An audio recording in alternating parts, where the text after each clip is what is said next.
नहीं मेरी पर मम्मा तो मेरे लाई थी, मतलब ये मेरी बॉल है। नहीं, मम्मा ने बोला कि शेयर भी कर सकते। नहीं कर सकते।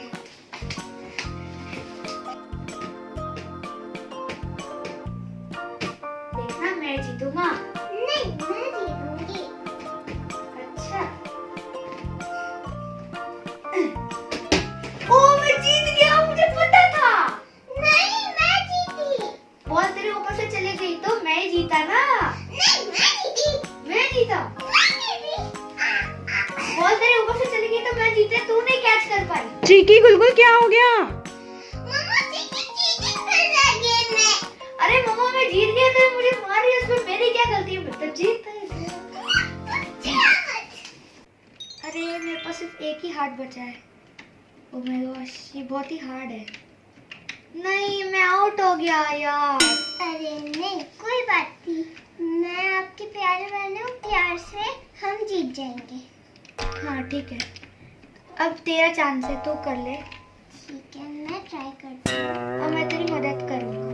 Thank you. हम दोनों साथ में करेंगे तो अच्छा रहेगा। अरे, अब मैं तेरे से कभी लड़ाई नहीं करूँगा। और मैं भी तेरे से कभी लड़ाई नहीं करूँगी। सॉरी मैंने तुझे मारा।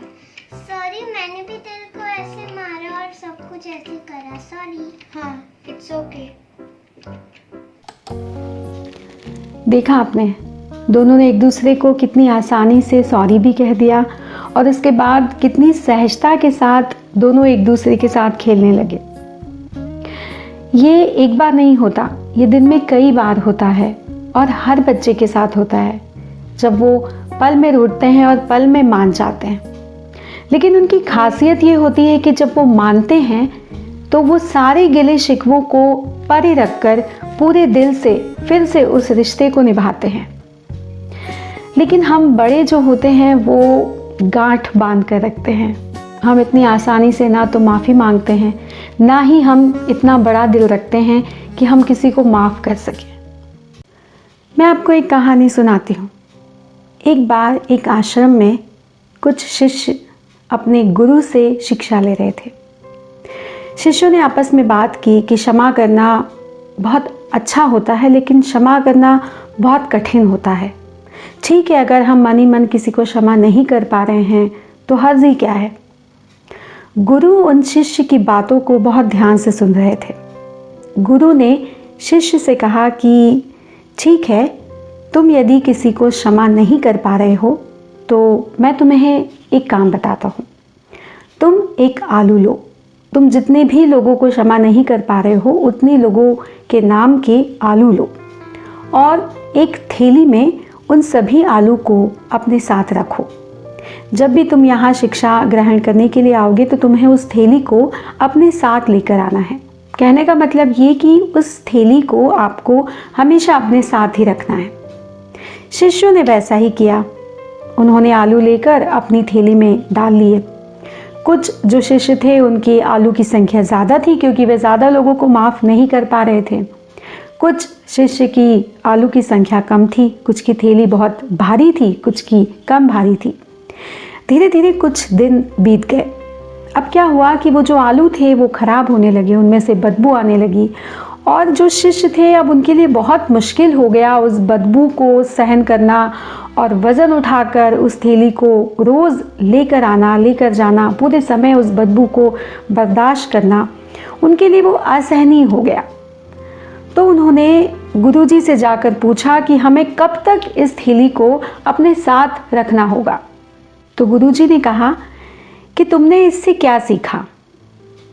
तो शिष्य कुछ समझ नहीं पाए। तो गुरुजी ने उन्हें समझाते हुए कहा कि ये जो आलू हैं ये तुम्हारी नकारात्मक भावना का संकेत है।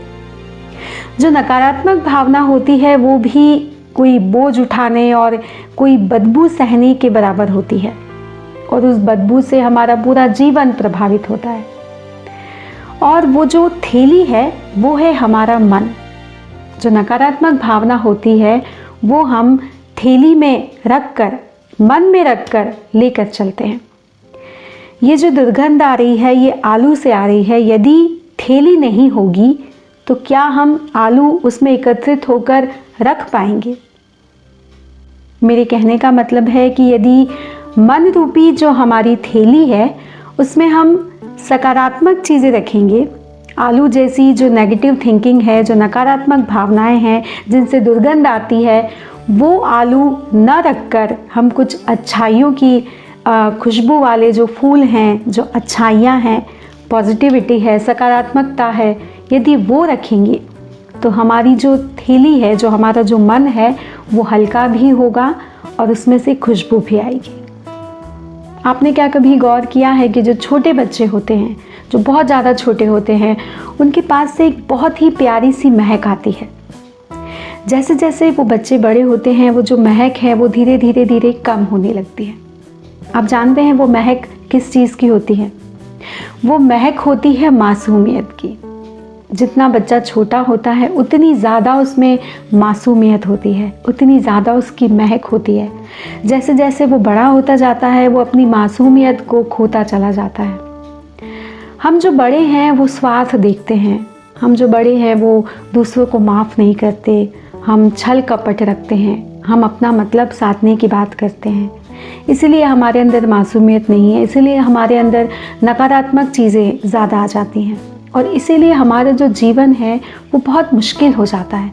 बच्चों का जो जीवन होता है ना वो बहुत आसान होता है। बच्चों को कभी खेलता हुआ देखिएगा, बच्चों की बातों को कभी गौर से सुनिएगा, आपको लगेगा कि ज़िंदगी में इससे बड़ा गुरु तो हमें मिला ही नहीं। कितनी आसानी से वो हमें ज़िंदगी के बड़े बड़े सबक, ज़िंदगी की बड़ी बड़ी सीख दे देते हैं। बच्चे इसीलिए खुश रहते हैं क्योंकि उनके मन में ना तो वो नकारात्मक भावना होती है, ना वो बराबरी वाली बात होती है, ना वो स्वार्थ रखते हैं, ना वो किसी से भेदभाव रखते हैं। सबके साथ प्यार करते हैं, सबको एक ही नज़र से देखते हैं, इसीलिए वो इतना खुश रहते हैं। तो जो खुश रहने का मूल मंत्र है ना वो इसी में है। कहते भी है ना कि बचपन चला भी जाए लेकिन बचपना ताउम्र कायम रहना चाहिए, क्योंकि उसी बचपने में ज़िंदगी की खुशी छुपी हुई है। उन्हीं बच्चों से हम ज़िंदगी का वो गुर सीखते हैं जो हम बड़े होकर भी नहीं सीख पाते हैं। उम्मीद करती हूँ कि आपको मेरी ये जो बात है, जो मैंने आप तक पहुँचाने की कोशिश की है, आप तक ज़रूर पहुँची होगी और आप भी बच्चों से इस सीख को लेकर अपनी ज़िंदगी को खुशनुमा बनाएंगे और अपने परिवार को भी ढेर सारी खुशी देंगे और ख़ुद भी अपने परिवार के साथ बहुत खुश रहेंगे।